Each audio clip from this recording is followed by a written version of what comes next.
Hello, my dear students. Hope you all are doing great.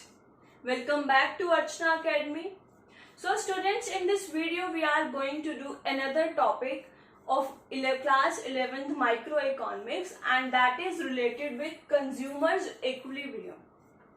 In the previous video, if you remember, we discussed about the point of satiety.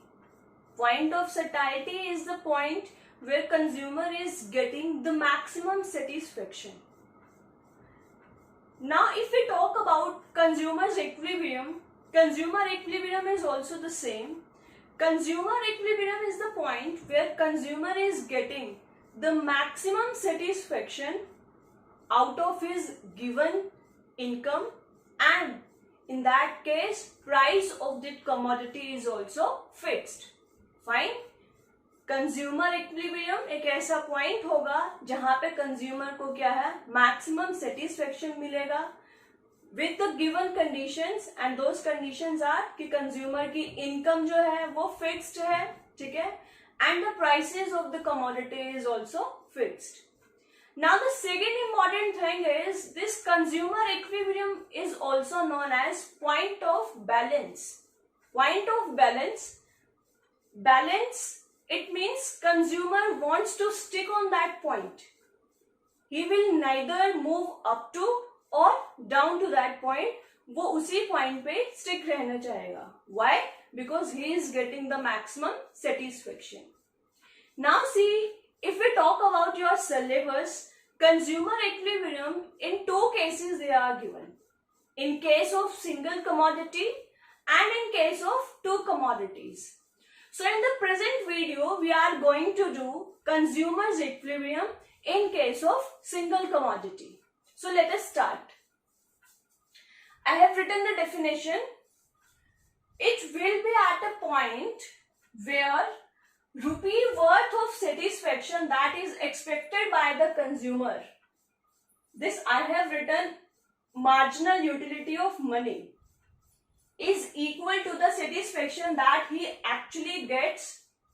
Its marginal utility of that commodity X upon price. That means MUM is equal to ratio of this. Don't get panic कि ma'am ने क्या बता दिया, MUM क्या है. So let us understand the things one by one. You are very well aware about marginal utility. And in the previous video, we discussed about DMU, diminishing marginal utility, कि as we consume more and more units of a commodity, the utility derived from them will be on decreasing. Fine. So MUX, X is, ये जो X है, it means the consumer is getting the commodity X. MUX, the utility he is deriving after consumption of this commodity X. PX is the price of that good. Fine. ये दो चीजें आपको पहले से पता थी. Now the new term is MUM, marginal utility in terms of money. What is this? MUM, it means consumer is, he is just वो अपनी जो utility को वो compare कर रहा है in terms of money. Fine. एक एग्जाम्पल देखते हैं. Let us suppose if a person is there and that person is very thirsty. Fine. और वो एक्सपेक्ट कर रहे हैं कि उसे मतलब एक वाटर बॉटल ही इज थिंकिंग टू बाय. अब let us suppose two conditions. In first condition, he is at a place where there is no availability of water except those mineral water bottles. ठीक है, वो एक ऐसे place पे खड़ा है जहां पे नॉर्मल वाटर तो अवेलेबल नहीं है, ठीक है, or only and only mineral water bottles are there and he is not having any other option. ठीक है, उसके पास कोई ऑप्शन नहीं है, तो he has to purchase. So in that case, चाहे वो वाटर बॉटल उसे 20 की मिले, 30 की मिले या 50 की मिले, because he is very thirsty, उसके पास ऑप्शन नहीं है, तो he has to buy. ठीक है, उसे वो परचेज करना ही पड़ेगा. ऐसे केसेस को हम इसमें नहीं लेंगे. Now let us think about the second condition. If consumer is expecting कि उसको मिनरल वाटर बॉटल जो है वो 15 रुपीज की मार्केट में मिल जाएगी. Fine. Now what he is having in his mind, that he will get the water bottle in rupees 15. Now if he goes to the market and he is asking about the price, he is getting the same water bottle of rupees 20. Now see what he was expecting. क्या वो expect क्या कर रहा था? That he will get water bottle in 15.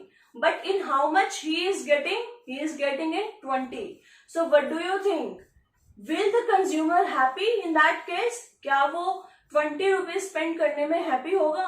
No, because वो अपने mind में the first thought will come कि मतलब मैं तो सोच रहा था कि 15 रुपए की आएगी, ठीक है, लेकिन ये मुझे कितने की मिल रही है? 20 रुपीज की मिल रही है.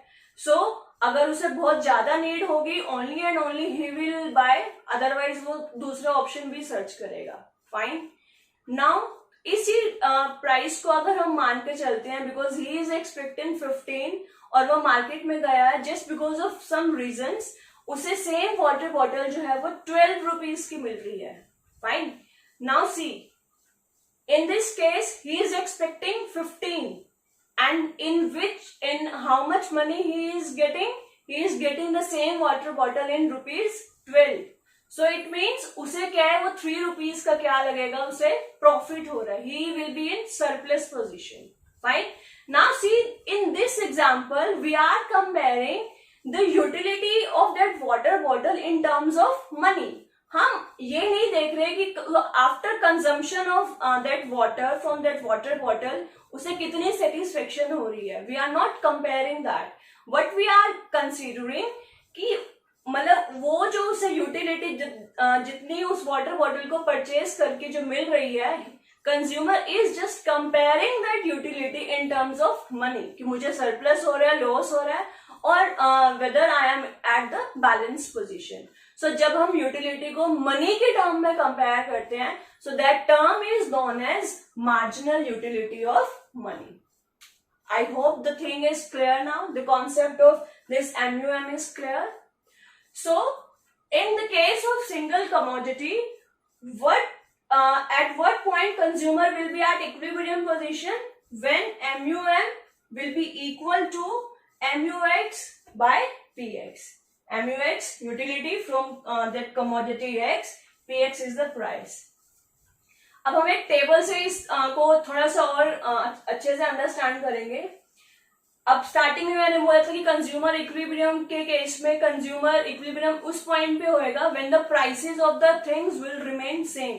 चाहे वो किसी भी शॉप पे जाए मार्केट में, और चाहे वो at any day, on any day if he is going, तो he is getting the good at the same price. Fine. So हमने ये चीजें सपोज करके चलनी है कि price of that good is ₹4 and MUM is equal to 4 utils. Util सबको पता है, util is the measuring unit of utility. ठीक है, जैसे हम मतलब जो वेट को ग्राम और किलोग्राम में हम मेजर करते हैं, in the same way utility को मेजर करने के लिए we have one measuring unit and that unit is known as util. Fine. When ₹1 is spent, it means अगर कंज्यूमर ₹1 खर्च कर रहा है, सो ही इज एक्सपेक्टिंग कि उसे कितनी यूटिल सेटिस्फेक्शन मिलेगा, at least 4 util he is expecting. Fine. अब हम कंज्यूम करते हैं. ठीक है, so we have written this units 1 2 3 4 5. Now see, this is MUX. ठीक है, उस गुड को कंज्यूम करने के बाद कितनी यूटिलिटी मिल रही है. Again the same DMU will follow. हमने अपनी प्रीवियस वीडियो में इसको पढ़ा था कि जैसे जैसे कंजम्पशन बढ़ेगा हमारा यूटिलिटी क्या हो जाएगी, डाउनवर्ड होती जाएगी, डाउन होती जाएगी. जिन्होंने नहीं देखा है वो वीडियो, इस वीडियो को देखने से पहले उस वीडियो पे जाकर के आपने सबसे पहले उस कॉन्सेप्ट को अच्छे से क्लियर करना है. फाइन. सो 22, ठीक है, बिकॉज ये हमारा डिमिनिशिंग नेचर है. ठीक है, डाउनवर्ड जाएगा ये हमारा 22, then 20, 18, 16 and 10. Price it will remain constant, 4 है आपका. ठीक है. नाउ MUM हम कैसे फाइंड आउट करेंगे? MUX upon PX. MUX 22 upon 4, the answer will be 5.5. In the next 20 by 4 5, 18 by 4 4.5, 16 by 4 4, 10 by 4 it's 2.5. Now can you make a guess कि at what unit consumer will be at equilibrium position? Yes, he will be at unit 4. इस unit 4 में 4 पे consumer जो है वो किसमें होगा? अपने इक्विलिब्रियम पोजीशन पे होगा. व्हाई? नाउ सी, हमने क्या एज्यूम किया था कि अगर 1 रुपी वो स्पेंड कर रहा है तो he is expecting 4 unit, 4 utils. अब 4 और यहाँ पे भी ये हमारा क्या आ गया? 4.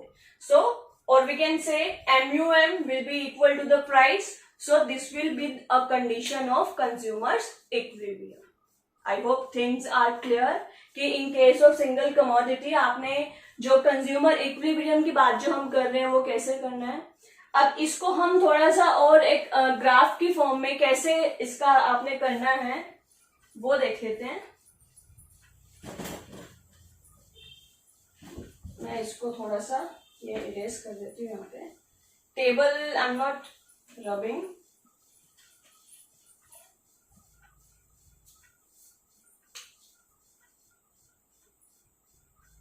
Again,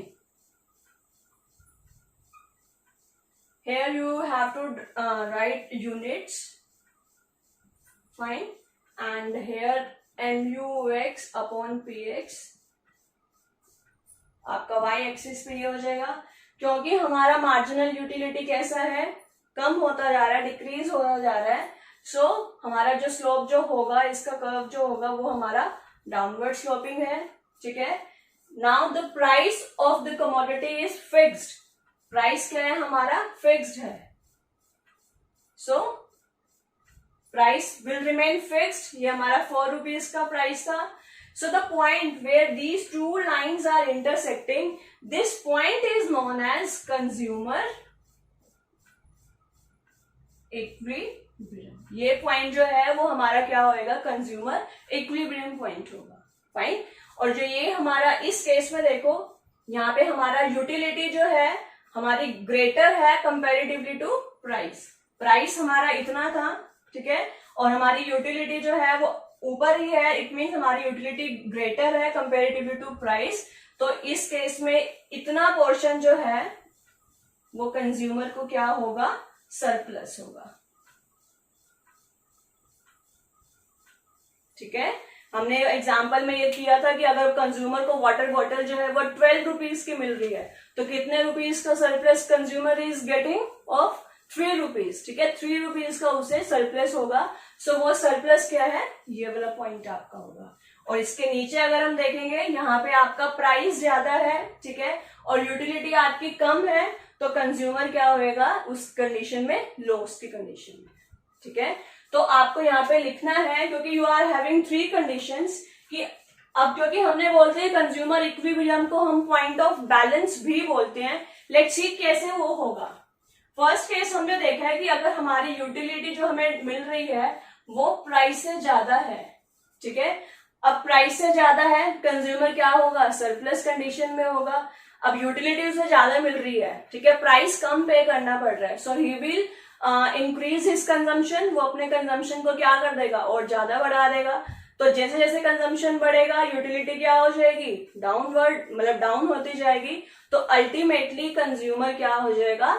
अपने उस इक्विलिब्रियम पॉइंट पे आ जाएगा. ठीक है.